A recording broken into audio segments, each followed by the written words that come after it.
Hello नमस्कार दोस्तों, क्या हाल चाल आप सभी के। उम्मीद करते हैं आप सभी लोग मस्त होंगे और सीटेट की तैयारी में व्यस्त होंगे। तो अब तक की पिछली क्लासेज में हमने जो काफ़ी सारे टॉपिक कवर कर लिए हैं और आज का हमारा टॉपिक है इंटेलिजेंस, यानी कि इसको हिंदी में कहते हैं बुद्धि। तो आज हम इंटेलिजेंस यानी कि बुद्धि के बारे में पढ़ेंगे। क्या होती है बुद्धि, क्या इसके सिद्धांत हैं, कितने प्रकार हैं, क्या क्या होता है, संपूर्ण पढ़ेंगे इसमें, एक भी पॉइंट नहीं छोड़ेंगे इसमें। और आप कोई भी एग्ज़ाम दे दुनिया का, जहाँ पर सीडीपी आती है, तो वहाँ सीडीपी आएगी तो आपका एक भी क्वेश्चन गलत नहीं होगा, इस बात की 100% गारंटी है। और आप वीडियो को लाइक करें या ना करें, सब्सक्राइब करें या ना करें, कोई मैटर नहीं करता है। बस ज़रूरी है कि आप इस कंटेंट को ज़रूर देखें एक बार, है ना। और मैं गारंटी से ये बात 100% श्योर हूँ कि आप कंटेंट ऐसा मिलेगा, बिल्कुल एकदम मस्त कंटेंट मिलेगा। ठीक है, एक भी पॉइंट नहीं छोड़ा जाएगा, सब कुछ कवर कराया जाएगा। तो शुरू करते हैं बुद्धि। तो बुद्धि जो है वो उसकी सर्वप्रथम बात बुद्धि की थी सर फ्रांसिस गाल्टन ने। तो सर फ्रांसिस गाल्टन के बारे में हम पहले ही पढ़ चुके हैं। कहाँ पढ़ा था, क्या आपको याद है? तो सर फ्रांसिस गाल्टन को हमने सबसे पहले इंडिविजुअल डिफरेंसेस में पढ़ा था। ठीक है, तो सबसे पहले इंडिविजुअल डिफरेंसेस यानी कि व्यक्तिगत भिन्नताओं की बात भी सर फ्रांसिस गाल्टन ने की थी। तो फिर से आ गए हैं सर फ्रांसिस गाल्टन। तो सबसे पहले बुद्धि की बात सर फ्रांसिस गाल्टन ने की। इन्होंने एक बुक लिखी थी जिसका नाम है heredity and genius. Heredity genius, इस बुक में इन्होंने कहा कि जो खुद इंटेलिजेंट है उनके बच्चे भी इंटेलिजेंट होंगे। इन्होंने बुद्धि को हेरिडिटी से जोड़ करके बताया। तो सबसे पहले आते हैं बुद्धि के क्षेत्र में, सबसे पहले बुद्धि की बात करते हैं सर फ्रांसिस गाल्टन। तो इनकी एक बुक है हेरिडिटी जीनियस। इस हेरिडिटी बुक में, हेरिडिटी जीनियस नामक बुक में इन्होंने एक बात कही थी कि जो माँ बाप इंटेलिजेंट हैं, यानी कि जो खुद इंटेलिजेंट हैं, ठीक है, जो माँ बाप इंटेलिजेंट हैं उनके बच्चे होंगे वो भी इंटेलिजेंट ही होंगे, है ना। इन्होंने कहा कि ये जो बुद्धि है वो हेरिडिटी बेस्ड है, यानी कि आनुवंशिक है। इंटेलिजेंट माँ बाप के बच्चे इंटेलिजेंट होते हैं। तो ऐसा इन्होंने कहा था। तो ये बात कितनी कितनी हद तक सही है, ये बात आपको मालूम है कि ये कितनी हद तक ये बात सही है कि नहीं है सही? तो सन 1885 की बात है, 1885 की बात है ना। तो सबसे पहले 1885 ईस्वी में सर फ्रांसिस गाल्टन ने सबसे पहले बुद्धि शब्द का प्रयोग किया। तो ये बात आप ध्यान रखेंगे कि सबसे पहले बुद्धि शब्द का प्रयोग करने वाले कौन थे? Sir Francis Galton. और कब किया था? 1885 में, 1885 में। ठीक है, तो इनकी एक बुक है हेरिडिटी जीनियस, तो इसमें ये बात कही थी उन्होंने। तो इन्होंने बुद्धि को हेरिडिटी से जोड़कर बता दिया। तो सबसे पहले इंडिविजुअल डिफरेंस पर भी इन्होंने बात की। ये बात हमने पहले ही आपको बता दी है कि इंडिविजुअल डिफरेंसेस पर बात करने वाले, व्यक्तिगत भिन्नताओं पर बात करने वाले भी सर फ्रांसिस गाल्टन ही है ना। सर फ्रांसिस गाल्टन, नाम याद रखेंगे। तो फादर ऑफ यूजेनिक्स हैं, यूजेनिक्स के पिता सर फ्रांसिस गाल्टन को ही कहा जाता है। तो गाल्टन 3 चीज़ों से संबंधित हो गए। एक तो इंटेलिजेंस है, सबसे पहले इंटेलिजेंस की बात करने वाले गाल्टन है, ठीक है। और इंडिविजुअल डिफरेंस पर भी बात करने वाले सर फ्रांसिस गाल्टन है। और इन्हें फादर ऑफ यूजेनिक्स भी कहा जाता है, यानी कि डिजायरेबल ट्रेट्स का पिता। ठीक है, तो बुद्धि क्या है, अब हम पढ़ेंगे बुद्धि है क्या। तो बुद्धि जो है समायोजन करने की क्षमता है, नया सीखने की क्षमता।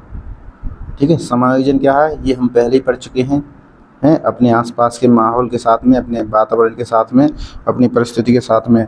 ठीक है, तालमेल बिठाना ही समायोजन होता है, ये हमने पहले की वीडियो में पढ़ चुके हैं। तो समायोजन करने की क्षमता, एडजस्टमेंट करने की जो कैपेबिलिटी है, एबिलिटी है। नया सीखने की क्षमता है, कुछ नया सीख पा रहे नहीं सीख पा रहे।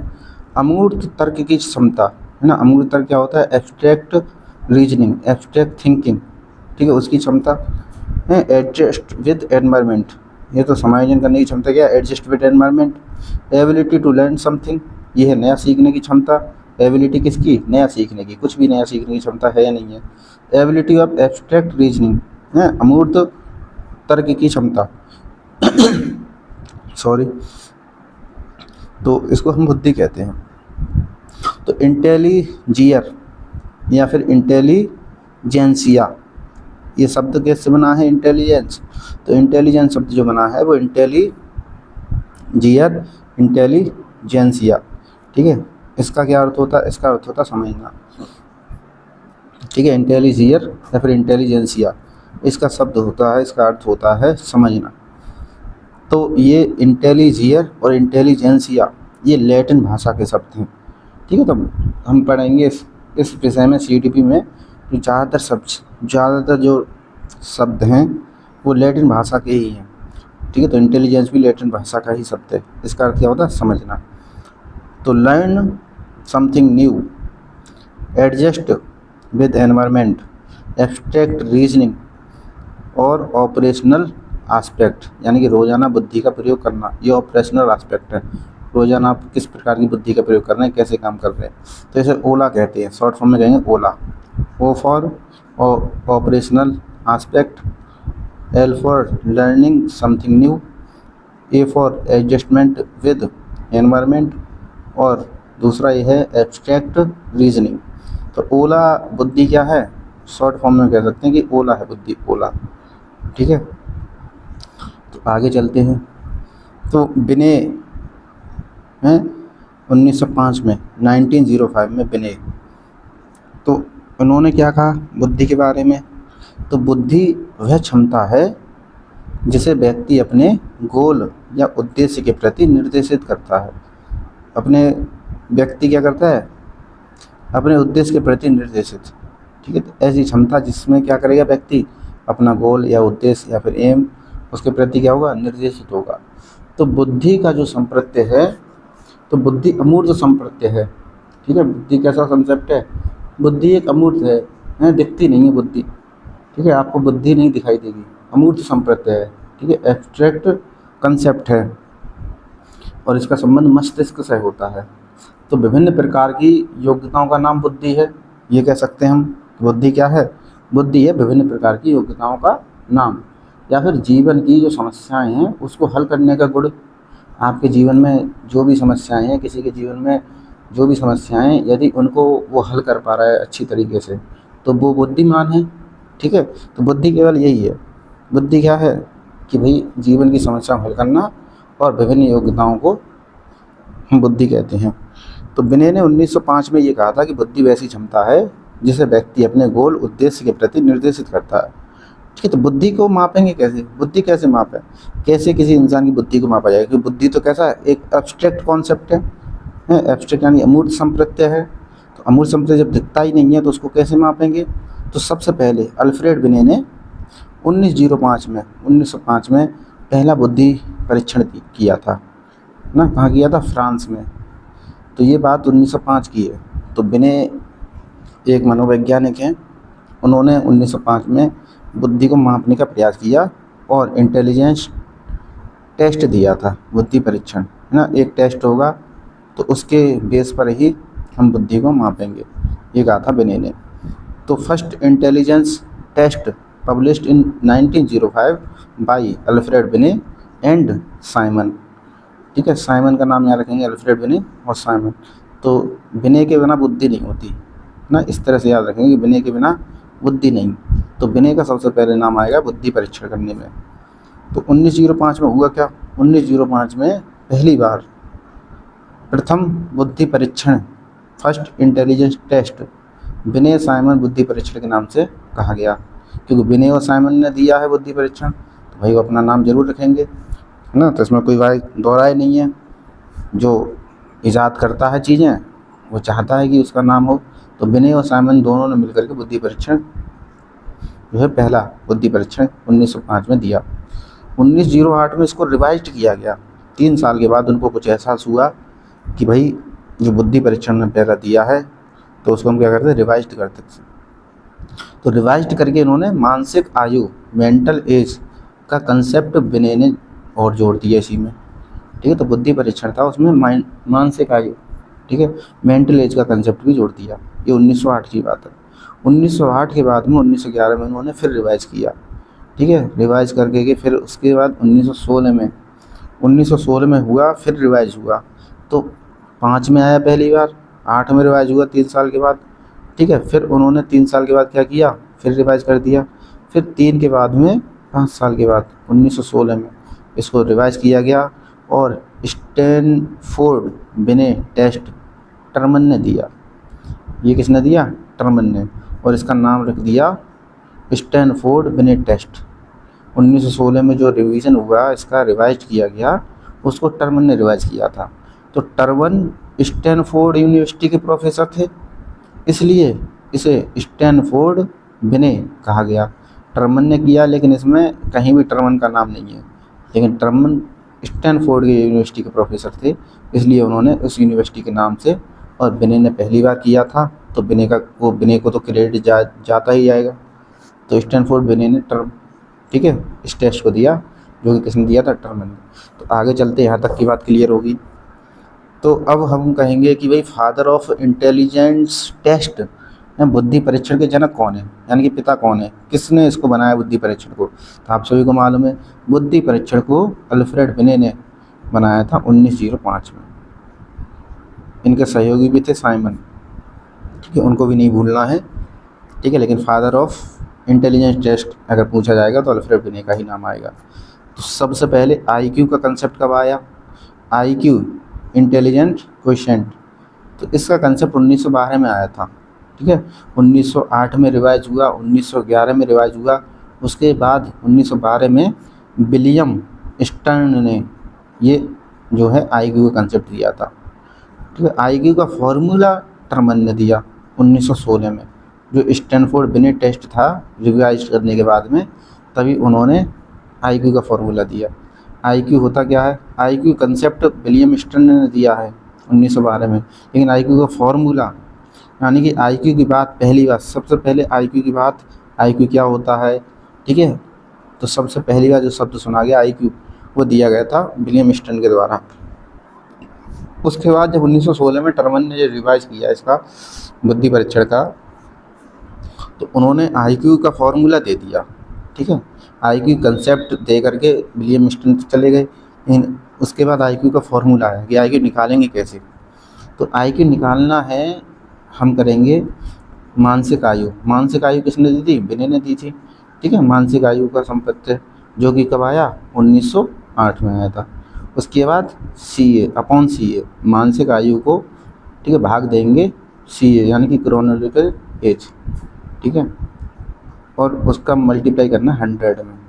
तो मानसिक आयु बटे वास्तविक आयु कहते हैं इसको हिंदी में, उसका 100 से गुणा करना है, ठीक है। तो ये आ जाएगा हमारा आईक्यू। अब ये 100 का मल्टीप्लाई किसने किया? ये टर्मन ने किया था। और ये मानसिक आयु किसने दी? ये बिने ने दी थी मानसिक आयु। और आईक्यू का संप्रत्यय किसने दिया? विलियम स्टर्न ने दिया था, ठीक है। तो इस तरह से इन्होंने, टर्मन ने ये सूत्र दे दिया आईक्यू का। तो अगर पूछा जाए कि आईक्यू का सूत्र किसने दिया, तो ये दिया था टर्मन ने, ठीक है। तो संपूर्ण जो फॉर्मूला टर्मन ने दिया, ठीक है, संपूर्ण जो फॉर्मूला, टोटल जो सूत्र है वो दिया था टर्मन ने, ठीक है। तो आईक्यू किसने दिया? स्टर्न ने। आईक्यू का कंसेप्ट किसने दिया? स्टर्न ने। और मानसिक आयु का बिने ने। और 100 का मल्टीप्लाई टर्मन ने कर करके, टर्मन ने किया 100 का मल्टीप्लाई और बता दिया कि ये हो गया आईक्यू निकालने का फॉर्मूला।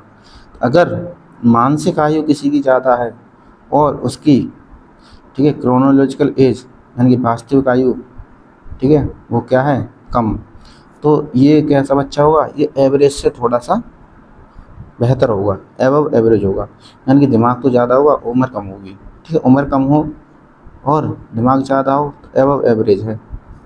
मानसिक आयु, ठीक है, उसकी कम है और क्रोनोलॉजिकल एज उसकी ज़्यादा है, यानी कि वो सवाल ऐसे सॉल्व कर पाता है जो छोटी क्लास के हैं।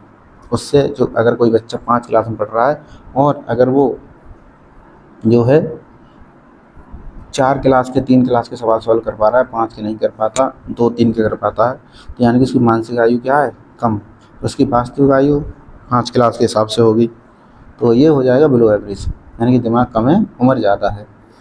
और बराबर हो गया तो वो हो जाएगा एवरेज, जितना दिमाग उतनी उम्र, अपनी क्लास के अकॉर्डिंग वो सवाल सॉल्व कर पाता है, ठीक है। तो कुछ बच्चे ऐसे होते हैं जो जिस क्लास में होंगे उस क्लास का अपना पूरा कंटेंट समझ लेते हैं, सीख लेते हैं, जो कुछ सिखाया जाता है सीख जाते हैं, तो वो तो एवरेज माने जाएंगे।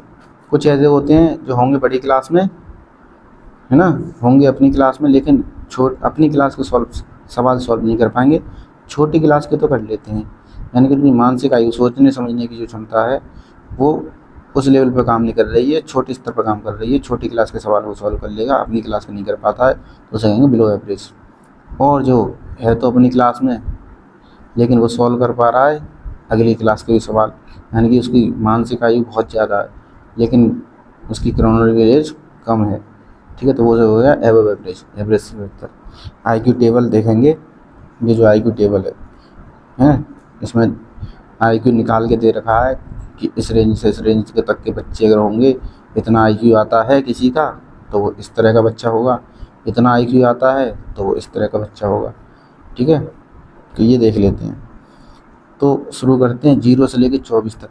अगर 0 से लेके 24 तक की किसी की आईक्यू आ रही है, आईक्यू फार्मूला से निकालने के बाद में, तो वो कहेगा, उस बच्चे कहेंगे इडियट है। सबसे नीचे 0 से 24 तो वो इडियट है, हिंदी में कहते हैं जड़ बुद्धि, ठीक है। 25 से लेके 49 तक आएगा तो उसे कहेंगे इम्बेसिल, ठीक है, 25 से लेके 49 तक इम्बेसिल। 50 से लेके 69 तक का है तो उसे कहेंगे फीबल माइंड या मोरॉन। 70 से लेके 79 तक का है, ठीक है, 70 से लेके 79, 70 to 79 तो ये हो गया डल और बॉर्डर लाइन। 80 से लेके 89 तक का है तो वो बिलो एवरेज हो जाएगा। 90 से लेके 109 तक का है तो वो नॉर्मल है, एवरेज है। तो ये मोस्ट इम्पोर्टेंट है ये वाली बात, नॉर्मल एवरेज। तो कई बार ये पूछा गया है एग्ज़ाम में, यानी कितने एग्ज़ाम हैं, ठीक है, बहुत एग्ज़ाम में ये बात पूछी गई है कि नॉर्मल आईक्यू जो है कितना है ना, ये नॉर्मल बात है। नॉर्मल आईक्यू हम किसको मानेंगे, ठीक है, सामान्य आईक्यू हम किसे मानेंगे। तो जो सामान्य आईक्यू है वो 90 से लेके 109, कभी कभी आपको 110 भी देखने को मिल जाएगा। तो दुनिया की ज़्यादातर जनता का आईक्यू यही है, सामान्य है, ठीक है, ज़्यादातर का है इसलिए इसको सामान्य कहा गया। इससे नीचे के कम मिलेंगे, इससे ऊपर के भी कम मिलेंगे आपको, ठीक है। अब 110 से ऊपर होगा, 110 से क्या होगा ऊपर, 110 से लेकर के 119 तक का वो होगा एबव एवरेज, जिसका आईक्यू 110 से ऊपर आएगा, 119 के बीच में कहीं लाई करेगा, कहीं भी आता है तो वो एबव एवरेज है, यानी एवरेज से थोड़ा बेहतर है। अब 120 से 129 वो सुपीरियर कहलाएगा, भाई तुम तो सुपीरियर हो। 120 से 129 के बीच में अगर आईक्यू निकल के आया तो कौन हो, सुपीरियर। एबव तो नॉर्मल, फिर एबव एवरेज 119 तक, सुपीरियर 129 तक, 120 से 129 तक, और 130 से लेके 139 तक वेरी सुपीरियर, बहुत ही ज़्यादा सुपीरियर हो। और 40 से 140 और 140 से ज़्यादा वाले कहलाएंगे जीनियस, नियर जीनियस या जीनियस, ठीक है। तो ये आपको एक, तो ये बहुत महत्वपूर्ण है, 140 और 140 से ज़्यादा वाले। और एक आपको ये याद रखना है कि नॉर्मल आईक्यू कितना होता है। तो ये आईक्यू की टेबल बना के रखी हुई है। तो टर्मन मेरिल की टेबल, ठीक है, टर्मन और मेरिल की टेबल क्या कहती है, तो टर्मन और मेरिल की टेबल कहती है कि 1.5% पॉपुलेशन जीनियस है, ठीक है, कितनी 1.5 पॉपुलेशन कैसी है, जीनियस। और मेंटली रिटार्डेड जिनका आईक्यू 70 से कम है वो 2.5% है, ठीक है, 2.5% पॉपुलेशन कैसी है, मेंटली रिटार्डेड, जिसे एमआर कहते हैं। और नॉर्मल कितने, नॉर्मल एवरेज, एवरेज है 47%, 47% पॉपुलेशन है एवरेज, जिसका आईक्यू कितना है 90 से लेके 109 या 110 तक का। तो ये हमने आईक्यू टेबल देख ली और टर्मन मेरिल की टेबल भी देख ली क्या कहती है, ये पॉपुलेशन है परसेंटेज की बेस पर है। चलो अब आगे चलते हैं, क्या है आगे, आगे है ये एनपीसी। एनपीसी ये पहले पूछा जाता था, अब कई एग्जाम में नहीं आता है, इसको जल्दी से कवर कर लेते हैं। क्या होता है एनपीसी, एनपीसी का मतलब फुल फॉर्म है नॉर्मल प्रोबेबिलिटी कर्व, या फिर इसको बेल कर्व भी कहते हैं, क्योंकि ये कैसा लगता है, बेल के आकार है, घंटी के आकार है, घंटी के आकार का कर्व है, इसलिए इसको कहते हैं बेल कर्व या फिर नॉर्मल प्रोबेबिलिटी कर्व, है ना, यानी कि नॉर्मल सामान्यतः क्या संभावना है वो दिखाएगा। तो देखते हैं यहाँ पे तो ये है क्या, ये आपका IQ है, ठीक है, जो कि दिखा रहा है स्टार्ट है कहाँ से, 55 से और 145 तक का।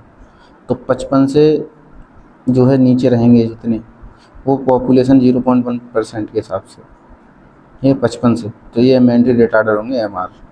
और 145 अगर किसी का IQ आता है, वहाँ भी 0.1% है।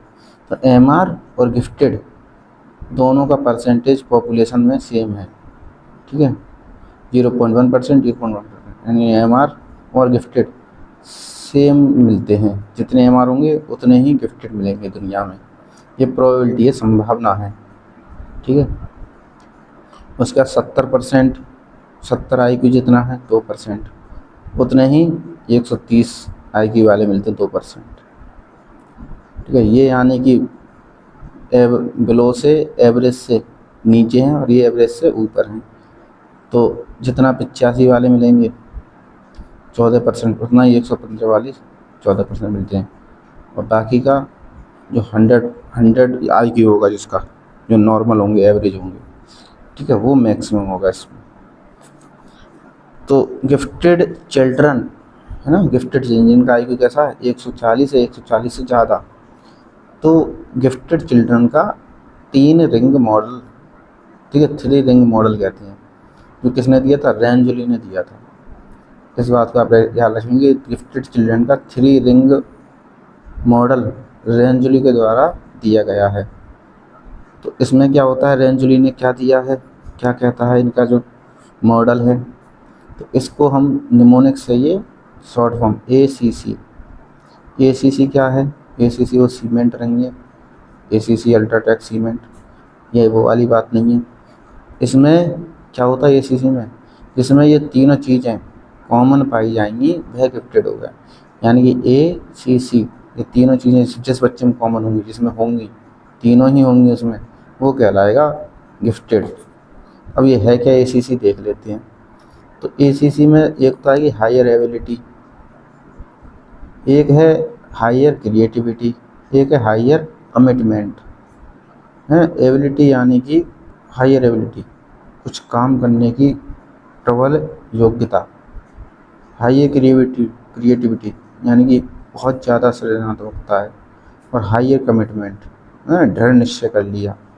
तो ये तीनों, वैसे तो किसी में हायर एबिलिटी ज़्यादा होगी, किसी में हायर क्रिएटिविटी ज़्यादा होगी, किसी में हायर कमिटमेंट ज़्यादा होगा, लेकिन जिस बच्चे में ये तीनों ही चीज़ें पाई जाएंगी, ठीक है, तीनों चीज़ें जिस बच्चे में एक साथ होंगी, वही बच्चा होगा हमारा गिफ्टेड, ठीक है। ऐसा नहीं है कि भाई हायर क्रिएटिविटी तो उसको गिफ्टेड कर दिया, नहीं, वो गिफ्टेड नहीं है, वो क्रिएटिव बच्चा है, ठीक है। हायर एबिलिटी है किसी के अंदर, तो उसे भी हम गिफ्टेड नहीं कहेंगे, ठीक है, वो अपना अलग एबिलिटी वाला हायर एबिलिटी है, कोई बात नहीं। हायर कमिटमेंट है, कमिटमेंट ज़्यादा है, तो वो भी गिफ्टेड नहीं है। चलो अच्छी बात है, कमिटमेंट कर लेता है, अच्छा है उसका हायर, लेकिन वो गिफ्टेड नहीं है। जिसके अंदर एबिलिटी, क्रिएटिविटी और कमिटमेंट, ये तीनों चीज़ें पाई जाएंगी, वही कहलाएगा गिफ्टेड चिल्ड्रन, ठीक है। तो ये है ACC, यानी कि ability, creativity, commitment. Ability, creativity और कमिटमेंट, ये तीनों हायर जिस बच्चे मिलेंगी, वही होगा हमारा गिफ्टेड चिल्ड्रन। तो ये 3 रिंग मॉडल किसके द्वारा दिया गया, रेंजुली के द्वारा दिया गया था, है, गिफ्टेड चिल्ड्रन के लिए है। इसे बोलते हैं 3 रिंग मॉडल।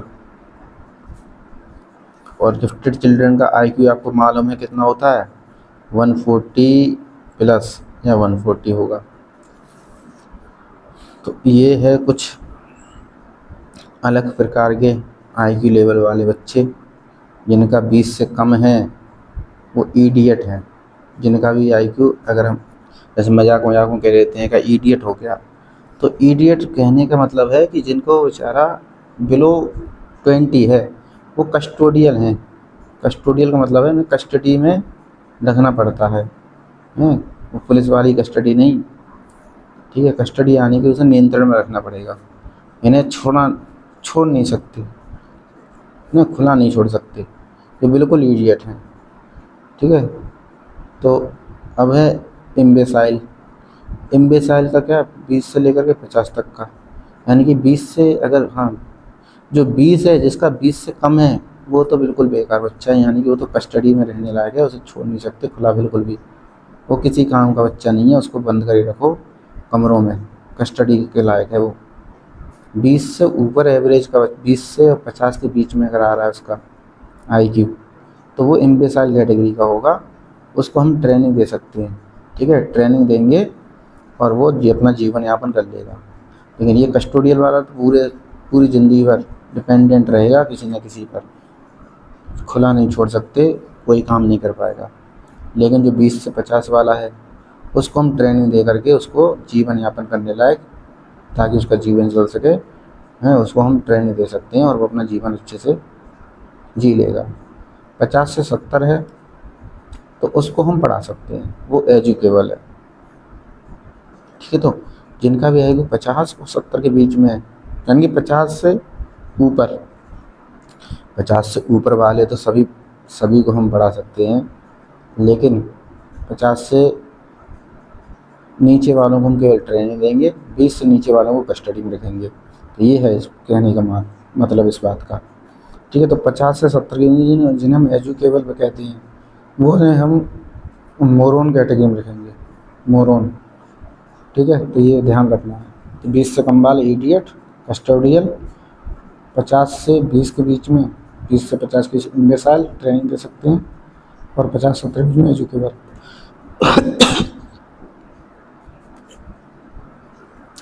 तो अगला जो है द फिलिन इफेक्ट। फिलिन इफेक्ट क्या कहता है? तब तक पानी पी लेते हैं।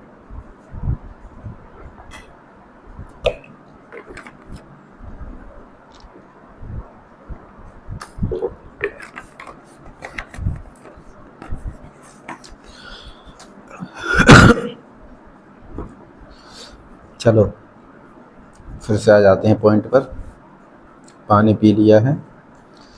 तो फिलिन इफेक्ट क्या कहता है? फिलिन इफेक्ट ये कहता है कि हर 10 साल में, यानी कि एक दशक में, दशक कितने का होता है? 10 सालों का दशक होता है।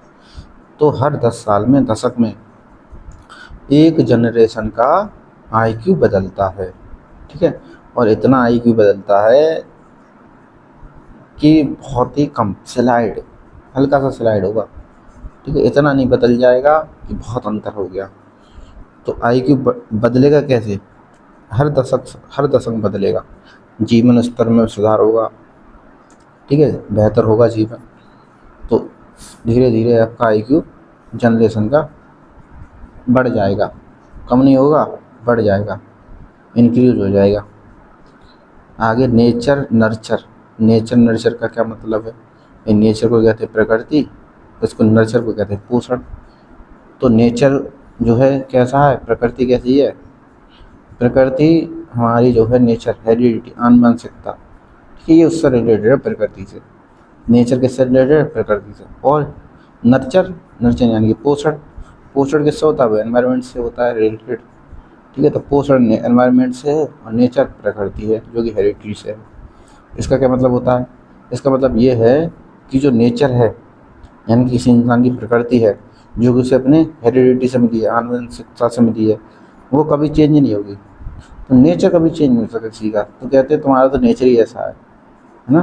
तो वो नेचर की बात हो रही है, इसका मतलब हेरिडिटी की बात होगी कि हेरिडिटी में उसको जो गुण मिले हैं वो चेंज नहीं हो सकते, उसका नेचर ऐसा ही है। लेकिन नर्चर एनवायरनमेंट से प्राप्त होता है, अर्जित होता है। जिस तरह का नर्चर होगा, जैसा आपका एनवायरनमेंट होगा, वैसा ही आपका नर्चर हो जाएगा। और जिस तरह की आपकी हेरिडिटी वाले गुण होंगे वो आपका नेचर डिसाइड कर देगा। तो हेरिडिटी कैसी है? वो तो फिक्स है। जैसे आपको गुण मिल गए आनुवंशिकता में हेरिडिटी से, वो आपके फिक्स रहेंगे, नेचर चेंज नहीं होगा। लेकिन नर्चर, पोषण, यानी कि अपना वातावरण, वो तो हम चेंज कर सकते हैं, ठीक है, वो हम क्या कर सकते हैं? चेंज। तो नर्चर यानी कि पोषण वो डायनेमिक है, उसे हम चेंज कर सकते हैं, वातावरण चेंज हो जाएगा, चेंज कर लो। तो जो हमारा डेवलपमेंट है, विकास, तो विकास यानी कि डेवलपमेंट है क्या? विकास किसे कहते हैं? क्या चीज़ होती है विकास? डेवलपमेंट होता क्या है? तो डेवलपमेंट यानी कि विकास वही है क्या? हेरिडिटी मल्टीप्लाई एनवायरनमेंट, यानी कि जो कुछ भी आपको किससे मिला, आनुवंशिकता से मिला हुआ है, और दूसरा, जो कुछ भी आपको एनवायरनमेंट से मिल रहा है, ठीक है, वातावरण से मिल रहा है, उनका ही दोनों का मिक्स है ना, वो डेवलपमेंट है। हेरिडिटी से मिले हुए गुण और एनवायरनमेंट कैसा है, वो दोनों चीज़ें मिक्स होकर के मिल करके विकास करती हैं, विकास कहलाती हैं, डेवलपमेंट कहलाती हैं। इंटेलिजेंस क्या है? तो इंटेलिजेंस यानी कि बुद्धि, वो ज़्यादा प्रभावी हेरिडिटी से होती है। किससे होती है? हेरिडिटी से। लेकिन महत्वपूर्ण दोनों ही हैं बुद्धि के लिए, ठीक है। तो बुद्धि के लिए महत्वपूर्ण तो दोनों ही है, दोनों चीज़ चाहिए ही चाहिए, है ना, एनवायरनमेंट भी चाहिए और हेरिडिटी भी चाहिए। लेकिन ज़्यादा प्रभावित होती है वो किससे? हेरिडिटी से, ठीक है, आनुवंशिकता से। लेकिन हम एनवायरनमेंट को भी यानी वातावरण को भी नकार नहीं सकते हैं कि हमने वातावरण को बिल्कुल ही नेगलेक्ट कर दिया, नहीं। आनुवंशिक गुण होना ज़रूरी है, लेकिन अगर अच्छा माहौल मिल जाए, वातावरण अच्छा मिल जाए, तो इंटेलिजेंस लेवल जो है इंक्रीज हो सकता है, बढ़ सकता है। तो जो दो आइडेंटिकल ट्विंस हैं, उनके बीच में आईक्यू का कोरिलेशन क्या होगा, यानी कि उनका आईक्यू लेवल कितना मैच करता है, ठीक है, उनकी बुद्धि का स्तर कितना मैच करेगा दोनों की, जो आइडेंटिकल ट्विंस होंगे, यानी कि सेम टू सेम, डिक्टो, एकदम टू कॉपी। तो उनका आईक्यू जो रिलेशन है, इनका आईक्यू मैच कितना करेगा, वो 0.86% आईक्यू मैच करेगा, 0.86%। अगर दो फ्रैटर्नल ट्विंस हैं तो उनके बीच में आईक्यू रिलेशन क्या होगा, तो वो 0.60% होता है। तो ठीक है। अडेप्टेड चिल्ड्रन और बायोलॉजिकल चिल्ड्रन, यानी कि एक बच्चा आपने कैसा कर लिया, गोद ले लिया है, और एक आपका खुद का बच्चा है जो आपने उसको जन्म दिया है। तो अडेप्टेड चिल्ड्रन और बायोलॉजिकल चिल्ड्रन एक ही घर में रह रहे हैं दोनों, एक गोद लिया हुआ और दूसरा आपका खुद का, जिसको आपने क्या किया, जन्म दिया है। तो उनके दोनों के बीच में कितना आईक्यू का लेवल मैच करता है, तो 0.42%, ठीक है, उनके आईक्यू में रिलेशन होता है। अडेप्टेड चिल्ड्रन तथा पेरेंटल बायोलॉजिकल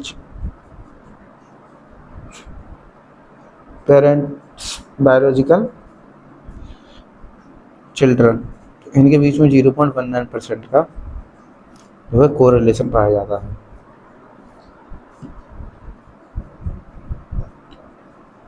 तो मोरोन बच्चे कौन से हो गए? मोरोन को हम क्या कर सकते हैं, एजुकेबल कहते हैं, यानी कि हम पढ़ा सकते हैं, शिक्षा दे सकते हैं। ये इनका आईक्यू 50 से 70 के बीच में होगा। इम्बेसाइल, जिन्हें ट्रेनिंग दे सकते हैं, वो 20 से 50 के बीच में है। और इडियट तो हैं कस्टोडियल, जो बेचारे बिलो 20 है, जिनका आईक्यू 20 से कम है, उन्हें कस्टडी में रखो, बाहर मत छोड़ो, ठीक है। बाहर केवल वही रहेंगे, 20 से 50 के बीच में भी उन्हें ट्रेनिंग दी जाएगी, ठीक है। उन्हें एजुकेबल नहीं कहेंगे, उन्हें केवल ट्रेनिंग दी जाती है। एजुकेबल वही होंगे जो 50 से 70 या फिर उससे 50 से आगे के हैं, शिक्षा उन्हें दी जा सकती है। तो आगे है बुद्धि के सिद्धांत, theories of intelligence. Theories of intelligence जो टॉपिक है हमारा, वो बुद्धि के सिद्धांत को हम करेंगे नेक्स्ट वीडियो में, क्योंकि वीडियो वैसे भी काफ़ी लंबी हो चुकी है, और अगर इस टॉपिक को कर दिया तो इतना ही टाइम और बढ़ जाएगा। तो बुद्धि के जो सिद्धांत की चर्चा है वो अगले क्लास में करेंगे कल, ठीक है। तो कल तक के लिए आप इतना पढ़िए, रिवाइज कीजिए, और टेंशन किसी बात की नहीं लेनी है।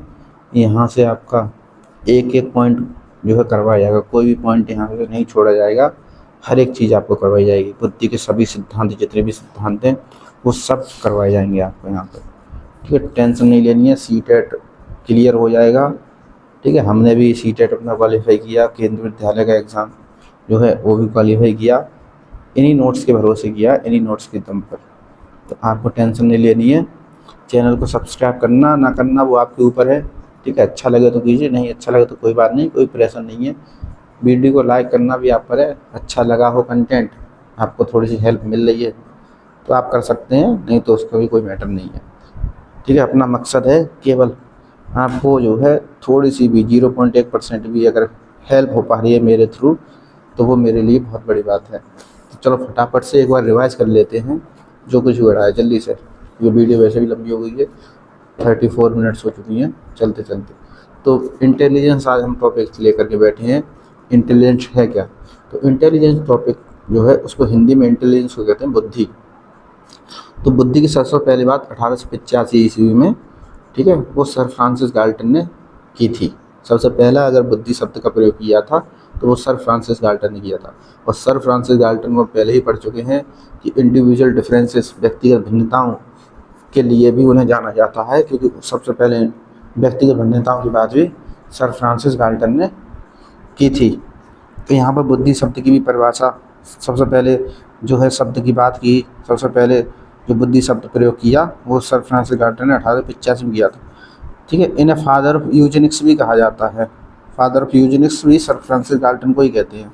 तो बुद्धि कैसा संप्रत्यय है? बुद्धि एक अमूर्त संप्रत्यय है, ये मस्तिष्क से रिलेटेड है ना।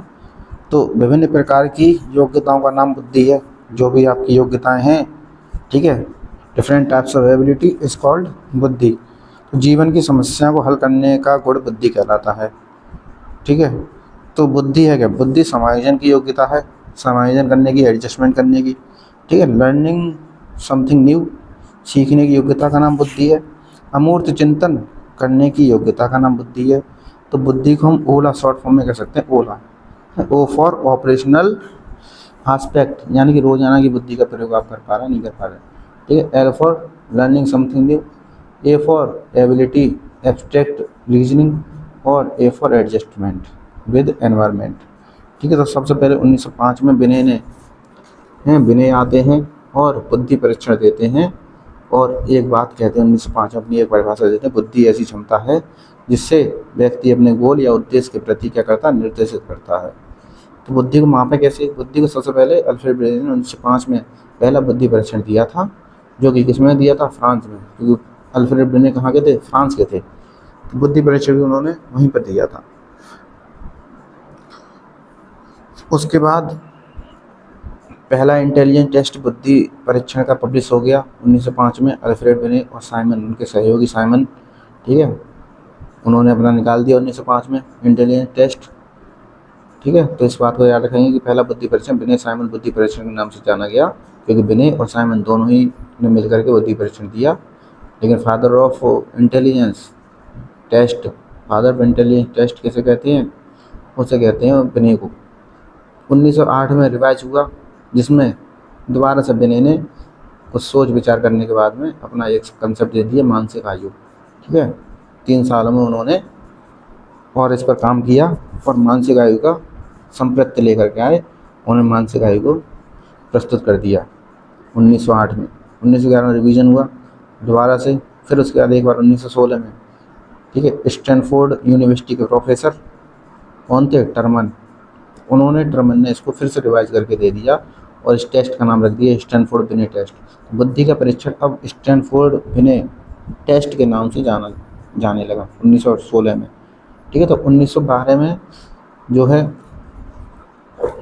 स्टर्न थे। 1912 में कौन थे? Stern, William stern. इन्होंने आईक्यू का कंसेप्ट दे दिया था। ठीक है, तो 1912 में कंसेप्ट आ गया था आईक्यू का। तो आईक्यू कंसेप्ट आने के बाद टर्मन, जो कि 1916 में, ठीक है, उन्होंने अपना क्या किया? इसी आईक्यू का एक फॉर्मूला दे दिया, जो कि टर्मन कहाँ के? स्टैनफोर्ड यूनिवर्सिटी के प्रोफेसर थे। तो इसलिए अब जो बुद्धि परीक्षण था जिसको शुरू किया था किसने? बिने ने। तो ये बुद्धि परीक्षण अब जो है नए नाम से जाना गया, जिसे स्टैनफोर्ड बिने बुद्धि परीक्षण कहते हैं। अब आईक्यू का कंसेप्ट आ गया 1912 में, जो कि विलियम स्टर्न लेकर के आए। उसके बाद टर्मन ने 1916 में ही आईक्यू का फॉर्मूला दे दिया, कैसे निकालेंगे आईक्यू। आईक्यू जो है मानसिक आयु बटे वास्तविक आयु गुणा 100 का कर दिया टर्मन ने, और कह दिया कि यही क्या है? फॉर्मूला है आईक्यू निकालने का। तो मानसिक आयु क्या होती है? यानी कि जो आपकी सोचने समझने की जो क्षमता है, ठीक है, वो किस एज की है, वो किस एज की आप सोच पा रहे हैं। क्लास 5 में है तो आप 5 के हिसाब से सोच रहे हैं, कि 4 क्लास के 3 क्लास के बच्चे के हिसाब से सोच रहे हैं, या आपकी सोचने समझने क्षमता 6-7 क्लास के बच्चे के हिसाब से है ना। तो ये होती है मानसिक आयु। बट अब वास्तविक आयु यानी कि क्रोनोलॉजिकल एज, वास्तविक आयु वो है कि आप आपने जब से जन्म लिया तब तक, अब तक, जब टेस्ट का परीक्षण हो रहा है, तो अब तक आपकी कितनी एज हो गई? आप 8 साल के हैं कि 10 साल के हैं? तो वो ये होती है क्रोनोलॉजिकल वास्तविक आयु, और ये मानसिक आयु है कि बुद्धि की आपकी जो है आयु है, सोचने समझने की क्षमता के हिसाब से। तो इसको IQ का फॉर्मूला हो गया मानसिक आयु बटे वास्तविक आयु, मैका बोलते हैं इसको, मैका, MACA, मैका, MA/CA, ठीक है, गुणा 100 कर देंगे तो IQ का निकल आएगा। तो संपूर्ण फार्मूला जो दिया था वो टर्मन ने दिया, तो टर्मन ने IQ का फार्मूला दिया, इस बात को याद रखेंगे, कन्फ्यूज होने की ज़रूरत नहीं है, सब कुछ एकदम क्लियर है। नहीं समझ में आता आप जिसको वीडियो को बार बार देखिए, दोबारा देखिए, एक एक चीज़ क्लियर होती नज़र आएगी। और अगर कोई डाउट रहता है, ठीक है, तो उसको आप पूछेंगे कमेंट में, और उस डाउट को हम अवश्य ही क्लियर करेंगे अगली वीडियो में। तो उसके बाद ये हो गया IQ की टेबल है, इसमें आपको ये इडियट का याद रखना है, जो कैसा है 24, 0 से 24 तक का इडियट है। नॉर्मल कौन सा है? वो 90 से लेके 110 का है। और जीनियस, सर्वश्रेष्ठ, नियर जीनियस 140 और 140 से ज़्यादा। इन चीज़ों को, इन तीनों चीज़ों को विशेष तौर पर याद रखेंगे। एक डल और बॉर्डर लाइन का भी याद रखेंगे, जो कि कहाँ होता है 70 से लेके 70 to 79, ठीक है। Below average 80 to 89। तो एवरेज से नीचे बिलो एवरेज, एवरेज से ऊपर एवरेज। इस टेबल को याद कैसे करेंगे? इस टेबल को देखते हैं कैसे याद करेंगे। मैंने कैसे याद किया था, तो मैंने सबसे पहले इसको याद रखा था, सबसे नीचे क्या है? सबसे नीचे 88 है, जो कहाँ से 0 से लेकर 24 तक का। फिर मैंने याद किया नॉर्मल, जो 90 से लेके 109, 110 तक का, ठीक है। तो एवरेज से नीचे कौन सा होगा? बिलो एवरेज, तो वो 80 से लेके 89 का। तो यहाँ डिफरेंस कितने का? यहाँ केवल 9 का डिफरेंस है, 80 to 89, ठीक है। यहाँ भी कितने का है? यहाँ हो गया 90 से लेकर के 100, 100 का 100, 109, तो ये 19 का डिफरेंस है यहाँ पे, ठीक है, नॉर्मल। इससे ऊपर एवरेज आएगा, जो कि फिर से किसका हुआ? 10 का डिफरेंस, ठीक है। 109, 110 से लेके 119 तक का, यानी कि 9 का डिफरेंस। तो यहाँ 20 का डिफरेंस है दोनों में, और यहाँ नीचे 10, ऊपर 10, 110, 119, 80, 89, ठीक है। और एक सबसे पहले फिर मैंने ऊपर वाला याद किया था कि सुपर जीनियस और जीनियस 140। उसके बाद एवरेज से ऊपर क्या आएगा? सुपीरियर, जो 120 से 129 के बीच में होगा। अपन कहाँ लाई करते हैं? अपन यहाँ लाई करते हैं नॉर्मल, ना तो अपन सुपीरियर, ना वेरी सुपीरियर, ना जीनियस, ठीक है। तो अपन कहाँ है? यहाँ। तो यहाँ से अपन को एवरेज मिलेगा। अगर बुद्धि अपनी IQ थोड़ी सी बढ़ गई, बेहतर हो गई, तो हम सुपीरियर बन जाएंगे, 120 से 129 के बीच में आ जाएंगे।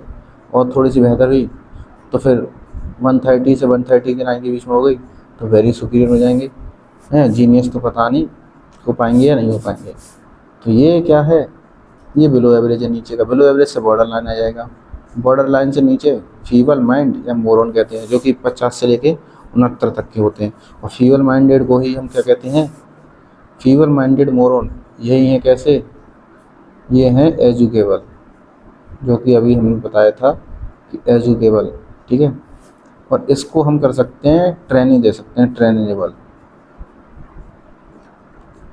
ये ट्रेनिंग देने के लायक है। और ये तो कस्टोडियल हैं, ठीक है, इसे कहते हैं कस्टोडियल, कस्टडी में रखने लायक है ये, जो कि कैसे हैं? जड़ बुद्धि, इडियट। तो ये है, ठीक है।